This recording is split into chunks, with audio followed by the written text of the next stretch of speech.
வணக்கம் நண்பர்களே. நாம் இப்போ கடலை மிட்டாய் பண்ணுறது எப்படின்னு பார்த்துக்குறோம். நான் இப்போ ஒரு 50 கிலோ பண்ணுற மாதிரி நான் எடுத்துருக்கோம். நீங்கள் உங்களுக்கு தேவைன்னா நீங்கள் கம்மியாக கூட நீங்கள் எடுத்துக்கலாம். தண்ணி நான் கிட்டத்தட்ட ஒரு குடம் நான் எடுத்துருக்கேன். அப்புறம் மண்டலம் எடுத்துக்கிறேன். இதை தண்ணியோடு ஆட் பண்ணிக்கிறேன்.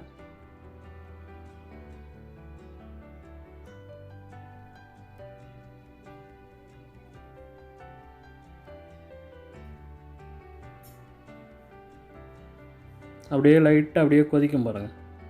அப்படியே லைட்டாக அப்படியே கிண்டி விட்டுக்கிடுவோம். இப்படி கொதிச்சோனையும் அதை ஒரு பாத்திரத்தில் தனியாக ட்ரான்ஸ்ஃபர் பண்ணிக்கிறோம்.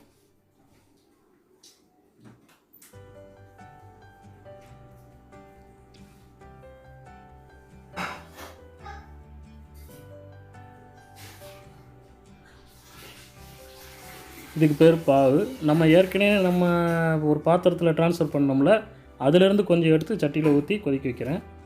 லைட்டாக அப்படியே கொதி வருது பாருங்கள். நல்லா கொதி வந்தோடனே இப்படி இது மாதிரி நல்லா கிண்டிக்கிடுவோம். அப்படியே பொன்னிறமாக வரும், அது மாதிரி நம்ம கிண்டுவோம்.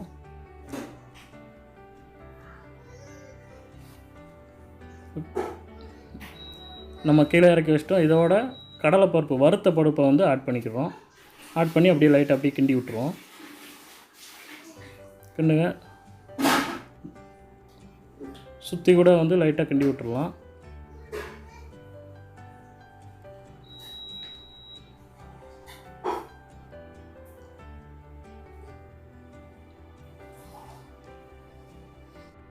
இப்போ அப்படியே கிண்டி விட்டுக்கிடுவோம்.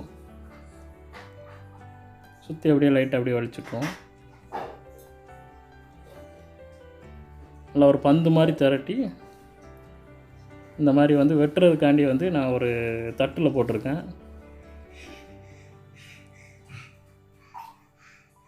இப்போ நம்ம கட் பண்ணணும் தேவைக்கு தகுந்த மாதிரி. அதனால் எல்லா இடத்துக்கும் நல்லா சமமாக தேய்ச்சி விட்றோம். இப்படி இருந்தால் தான் நம்ம கட் பண்ண முடியும். இப்போ நான் ஒரு ரோலரை வச்சு கட் பண்ணுறேன். எனக்கு ரோலர் இருக்குது, அதனால் கட் பண்ணுறேன். மற்றபடி கத்தி வச்சு கூட நம்ம கட் பண்ணிக்கலாம்.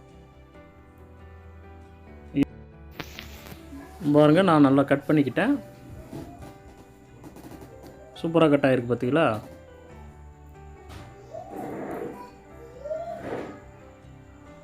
லைட்டாக கட் பண்ணதுக்கு மேலே லைட்டாக தேய்ச்சி கூட விட்டுக்கலாம். ஒரு சைடு கட் பண்ணதுனால இன்னொரு சைடும் சேர்த்துன்னு கட் பண்ணுறேன். கட்டிங்க்கு ரோலர் கட்டர் தனியாகவே இருக்கு என்கிட்ட. கட் பண்ணிக்கிறோம். சின்ன சின்ன பீஸாக வரும் பாருங்கள். அடுத்து இதே மாதிரி அப்படியே கட் பண்ணிக்கிறேன். இதே மாதிரி இந்த கட் பண்ணதெல்லாம் பார்த்தீங்கன்னா ஒரு மேஜை மேலே எடுத்து தனித்தனியாக உடச்சி வச்சுருக்கேன். இதுதாங்க கோவில்பட்டி ஸ்பெஷல் கடலை மிட்டாய்.